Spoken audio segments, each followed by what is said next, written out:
5月30日，有网友在香港商超偶遇天王嫂朱丽倩，她素颜出门，一头茂密乌黑的长发很是靓丽，带着几年不换的万元包包，穿着上千元的运动鞋，用刘德华的身家去评价的话，也算接地气了。值得一提的是，朱丽倩手中系着几块钱的红绳，据传这是佛教徒的护身符。朱丽倩笃信佛教，为自己及家人佩戴多年，而她全身上下没有一个珠宝或黄金首饰，确实很朴素。该网友表示，朱丽倩美丽大方，在香港商场买水果，她还挑选打折扣的保鲜水果。一旁还有一位穿粉色上衣的妇女，应该是家人，因为她和朱丽倩穿的是同款的运动鞋。朱丽倩和刘德华结婚18年，相濡以沫，她不曾在媒体上公开发言，为人低调谨慎，同时也得到刘德华的尊重。刘德华曾自曝吃素原因是为了妻子和女儿，因为他们都吃素，自己没理由吃肉。而在朱丽倩被偶遇当天，刘德华现身张德蘭演唱會，一起合唱《神雕俠侶》的插曲。縱隔千山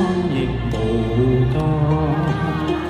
無愛比朝露，未怕短暫，存在兩心結。